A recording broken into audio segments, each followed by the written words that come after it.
ધોરણ 9 વિષય હિન્દી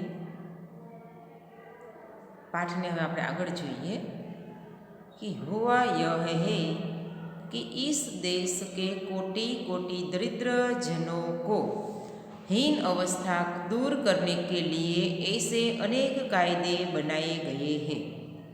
આ દેશમાં કેટલા બધા ગરીબ વ્યક્તિઓ છે જેના માટે કાયદા બનાવવામાં આવ્યા છે।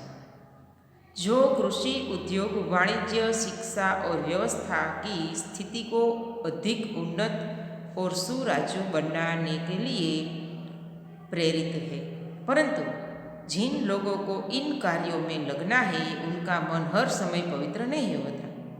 હવે જે લોકો આ કાયદા કાનૂન બનાવે છે એનું મન પહેલાં પવિત્ર છે। प्रायः वे ही लक्ष्य को भूल जाते हैं और अपना ही सुख सुविधा की ओर ज़्यादा ध्यान देने लगते हैं। એ લોકો પવિત્ર નથી અને પોતે ભૂલી જાય છે એનું લક્ષ્ય શું છે અને પોતાની સુખ અને સુવિધા માટે રચ્યા પચ્યા રહે છે। व्यक्ति चित सब समय आदर्शों द्वारा चालित नहीं होता। जितने बड़े पैमाने पर इन क्षेत्रों में मनुष्य की उन्नति के विधान बनाए गए उतनी ही मात्रा में लोभ मोह जैसे विकार भी विस्तृत होते गए। હવે માણસમાં આદર્શ છે, મોટી મોટી વાતો કરે છે, પણ પાછો તે છેલ્લે મોહ અને લોભમાં ફસાઈ જાય છે। લક્ષ્ય की बात भूल गई, आदर्शों को मजाक बनाया, मजाक का विषय बनाया गया और संयम को दकियान सी मान लिया गया। જે લક્ષ્ય છે એ ભૂલી ગયા છે, મોટા મોટા આદર્શોની વાતો કરતા હતા એને મજાક બનાવી લીધો છે અને સંયમથી જે જૂના વિચારોને તે એનું માન નથી જાળવી શકતા એમ। પરિણામ જો હોના થા વહ હો રહા હૈ, જે થવાનું હતું તે થાય છે। यह कुछ थोड़े से लोगों के बढ़ते हुए लोभ का नतीजा है।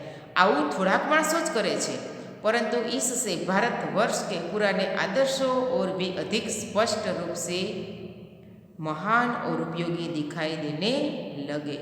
આમાંથી ભારતવર્ષના જે આદર્શો છે એ સ્પષ્ટ અને બહુ ઉપયોગી આપણને જાણવા જોવા મળે છે। ભારતवर्ष सदा कानून को धर्म के रूप में देखता है। ભારતમાં બધા જ માણસો છે તે કાનૂનને ભગવાન સમાન ગણે છે, એક ધાર્મિક દૃષ્ટિકોણથી જુએ છે। आज का एकाएक कानून और धर्म में अंतर कर दिया गया है। અત્યારે कानून અને ધર્મમાં વચ્ચે ખૂબ મોટું અંતર આવી ગયું છે। ધર્મ को धोखा नहीं दिया जा सकता, कानून को दिया जा सकता है। ધર્મને ક્યારેય કોઈ દગો નથી કરતો, પણ કાનૂન સાથે ઘણી વખત આવો ખેલ થઈ જાય છે। यही कारण है कि लोग धर्म भीरू है, वे कानून की त्रुटियों से लाभ उठाने में संकोच नहीं करते। कोई पण क्यांयथी फायदो थतो होय तो माणस ते लई ले छे। इस बात के पर्याप्त प्रमाण खोजे जा सकते हैं कि धर्म कानून से बड़ी चीज है। अब भी सेवा ईमानदारी सच्चाई और आध्यात्मिकता के मूल बने हुए हैं, लेकिन स्पष्ट नहीं हुआ आज भी वह मनुष्य से प्रेम करता है। અત્યારે પણ માણસ માણસને પ્રેમ કરે છે, જેથી જ આ સંસાર હજીથી સરખી રીતના ચાલી રહ્યો છે। दूसरों के पीड़ा पहुँचाने को पाप समझता है। કોઈને દુઃખ આપવું, પીડા આપવી એમાં માણસ હજી પણ પાપ સમજે છે, જેથી કરીને તે પાપ કરતો અટકે છે। हर आदमी अपने व्यक्तिगत जीवन में इस बात का अनुभव करता है।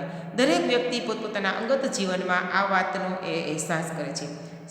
समाचार पत्रों में जो भ्रष्टाचार के प्रति इतना आक्रोश है वह यही साबित करता है कि हम ऐसी चीज़ों को गलत समझते हैं और समाज से उन तत्वों की प्रतिष्ठा कम करना चाहते हैं जो गलत तरीके से धन या मान संग्रह करते हैं।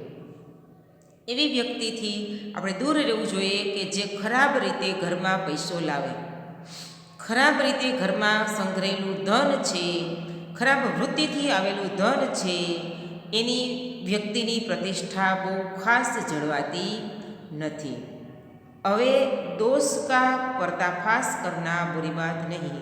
કોઈ ખોટું કર્યું હોય તો એને આપણે ઉઘાડે કરી નાખવાના, એ કોઈ ખોટી કે ખરાબ વાત નથી। बुराई यह मालूम होती है किसी के आचरण के गलत पक्ष को उद्घाटित करते समय उसमें रस लिया चाहिए और दोष उद्घाटन को एकमात्र कर्तव्य मान लिया जाता है। કોઈનું કંઈ ખરાબ જોતા હોય તો આપણે એને કર્તવ્ય માનીએ છીએ કે અમારી ફરજમાં આવે છે એટલે અમે એવું કરીએ છીએ। अच्छाई को इतना ही रस लेकर उजागर करना और कोई बुरी बात है કોઈએ સારું કામ કર્યું છે તો એને પણ આપણે આગળ બિરદાવવા જોઈએ અને એને પણ આપણે આગળ લઈ આવવા જોઈએ। सैकड़ों घटनाएं ऐसी घटती है जिन्हें उजागर करने से लोक चित्त में अच्छाई के प्रति अच्छी भावना जागती है। सारा व्यक्तिओ छे कि जेना तमे सारा विचार करो तो एने पण सामे सारा विचार आवे, सारी भावना प्रगट थाय। एक बार रेलवे स्टेशन पर टिकट लेते हुए गलती से मैंने 10 के बजाय 100 रुपये का नोट दे दिया। હવે એક વખત ભૂલથી એને રેલવે બારી ઉપર 100 રૂપિયાની બદલે એ 10ની બદલે 100 रुपया આપી દે છે। थोड़ी देर में टिकट बाबू उन दिनों के सैकड़ों क्लास के डिब्बे में हर आदमी का चेहरा पहचानता हुआ उपस्थित हुआ। હવે એ સમયમાં સેકન્ડ ક્લાસના ડબ્બામાં બેઠા હોય છે ત્યારે ટિકિટ માસ્ટર એને ગોતતા ગોતતા ત્યાં આવે છે। उसने मुझे पहचान लिया और बड़ी विनम्रता के साथ मेरे हाथ में 90 रुपये रख दिए और बोले, यह बहुत गलती हो गई थी, अपने भी नहीं देखा, मैंने भी नहीं देखा। उनके चेहरे पर विचित्र संतोष की गरिमा थी। मैं चकित रह गया। एणे कीधुं के बहु खोटी बात थई गई, मारुं ध्यान नहोतुं, तमारुं पण नहोतुं, एटले हूँ तमने गोततो गोततो अहींया आपवा आव्यो छुं। कैसे कहूँ कि दुनिया में सच्चाई और ईमानदारी लुप्त हो गई है। हूँ केम कहूँ कि दुनिया में सच्चाई और ईमानदारी खलास थई गई है। वैसे अनेक अवांछित घटनाएं भी हुई है, परंतु यह घटना ठगी और वंचना की अनेक घटनाओं से अधिक शक्तिशाली है। खराब घटना घणी बधी थती हुई है, परंतु एना करता शक्तिशाली घटना आ छे। एक बार मैं बस में यात्रा कर रहा था। मेरे साथ मेरी पत्नी और 3 बच्चे भी थे। बस में कुछ खराबी थी, रुक रुक कर चल रही थी। गंतव्य से कोई 5 मील पहले ही एक निर्जन सुनसान स्थान में बस ने जवाब दे दिया। रात के कोई 10 बजे होंगे। बस में यात्री घबरा गए। कंडक्टर ऊपर गया और साइकिल लेकर चल बसा। लोगों को संदेह हो गया कि हमें धोखा दिया जा रहा है।